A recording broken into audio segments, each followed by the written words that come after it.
अधिवेशनाच्या पहिल्याच दिवशी परभणी व बीड मधील घटनांचा मुद्दा उपस्थित करण्यात आला।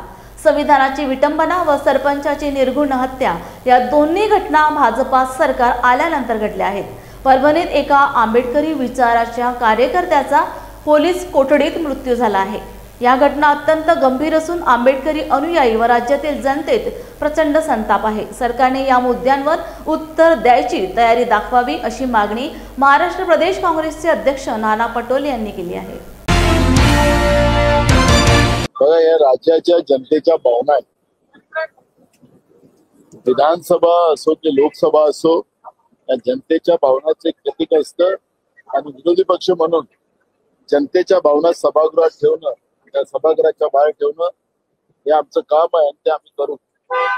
माटणवाडी असेल की महाराष्ट्रामधल्या अनेक ग्रामपंचायतीमध्ये आणि शहरामध्ये जनतेमधला रोष आपल्याला पाहायला मिळतोय। परवा नाशिक मध्ये सुद्धा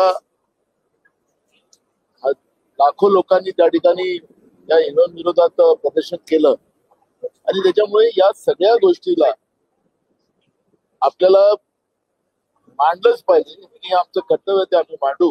आणि राज्यातलं हे सरकार जनतेच्या मतातलं नाही। आपण पाहिलं असेल की आज मुख्यमंत्री मंत्र्यांचा परिचय करून देत असताना सत्ता पक्षाचे बाक सुद्धा वाजत नव्हते। म्हणजे सत्ता पक्षामध्ये सुद्धा कशा पद्धतीची निराशा आहे ते पण आपल्याला पाहायला मिळते आहे। हे लोक निवडून आले, तो उत्सव जो लोकांमध्ये असला पाहिजे, ते सरकार जनतेच्या मनातून येतं तेही आपल्याला पाहायला मिळत नाही। आणि म्हणून या ईव्हीएमचा अर्थ राज्याच्या मुख्यमंत्र्यांनी काही लावावा, पण हे जनतेच्या मतातलं सरकार नाही, हे सातत्यानं आम्ही सांगत राहू, ही आमची भूमिका आहे। दुसरा महत्वाचा प्रश्न, हे सरकार जनतेच्या मताचं असतं तर परभणी सारखी घटना घडली नसती। जनतेची भीती या सरकारला नाही। ज्या पद्धतीनं परभणीमध्ये कोम्बिंग ऑपरेशन करून तिथल्या लोकांना जे बेदम मारलं, एक जण काल त्याच्यातला दगावला।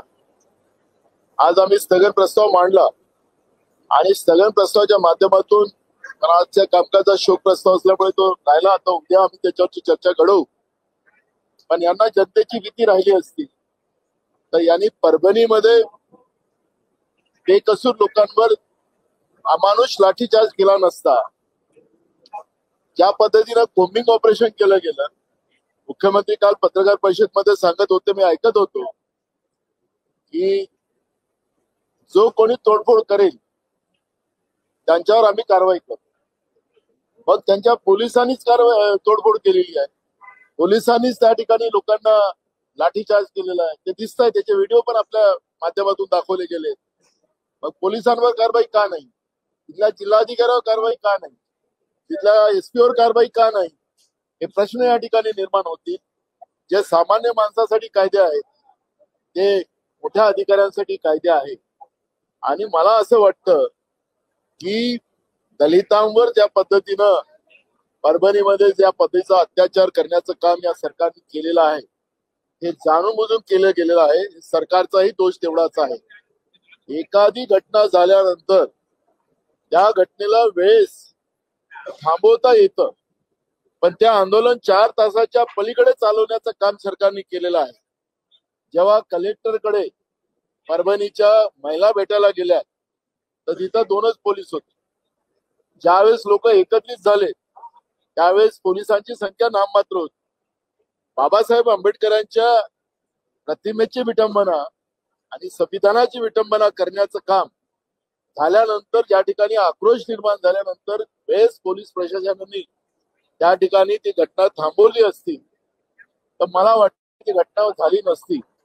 पण एखादी घटना 4 तासाच्या ज्या पलीकडे अगर चालत राहिली तर ती सरकार प्रायोजित राहते आणि परभणीची घटना त्याच पद्धतीची सरकार प्रायोजित होती, हे आपल्याला या ठिकाणी निदर्शनास येते। आणि सरकारने उत्तर द्यावं। आणि महाराष्ट्रामध्ये जसं भीमा कोरेगाव मध्ये घटना झाली तशीच काल परभणीमध्ये घटना करण्याचं पाप या सरकारने केलेलं आहे, त्याच्यातून सिद्ध होईल। दुसरं, बीड मध्ये ज्या पद्धतीनं इथल्या सरपंचावर 3 टर्मचा सरपंच होता, तरुण सरपंच होता, सगळ्या लोकांना घेऊन चालणारा सरपंच होता, त्याला ज्या पद्धतीने तुकडे तुकडे करून त्याला मारल्यानंतर त्याच्यावर ज्या पद्धतीनं म्हणजे अत्याचार केला गेला, त्याच्यावर नाचले गेले, हे महाराष्ट्रामध्ये होत आहे. पोलिसांना घटना माहिती होती. ज्या देशमुखाचे रिश्तेदार पोलिसांकडे होते ते तिथल्या लोकांशी बोलत होते, पोलीसवाले, की नाही आता येतोय असं ते पोलीसवाले सांगत होते. म्हणजे त्या ठिकाणी जो त्याला किडनॅप केलेलं होतं त्या सरपंचाला, देशमुखाला, त्या ठिकाणी पोलिसांना माहिती असताना पोलीस त्या ठिकाणी गेले नाही आणि त्याच्या मेल्यानंतरच, त्याचा मृत्यू झाल्यानंतरच, त्याची निर्गुण हत्या झाल्यानंतरच पोलीस ऍक्शन मध्ये येत असेल तर राजकीय हत्या सत्र या महाराष्ट्रामध्ये या व्हीएम मधून निवडून आलेले सरकार करते आहे का, ही घटना सुद्धा या ठिकाणी निदर्शनास येते आहे. त्याचप्रमाणे रवींद्र चव्हाण नावाचे त्यांचे माजी मंत्री आता आमदार, त्यांच्या बंगल्यावर वैभव नावाचा एका पोराला किडनॅप करून ठेवलेला आहे. 9 कोटी रुपये गायब झाले. याच्याजवळ कुठून आले 9 कोटी मला माहिती नाही. जी माहिती आमच्याजवळ आहे की रवींद्र चव्हाणच्या बंगल्यावर वैभव नावाचा एक माणूस त्याला किडनॅप करून ठेवलेला आहे. 9 कोटी गायब झाले. त्याच्याकडून 4.5 कोटी रुपये वसूल केले गेले आहेत. 4.5 कोटी रुपये मिळाले नाहीत म्हणून त्याच्यावर तिथं अत्याचार चाललेला आहे, अशी पण माहिती आमच्याजवळ आलेली आहे. आणि म्हणून मी तुम्हाला सांगितलं की व्हीएम मशीन मध्ये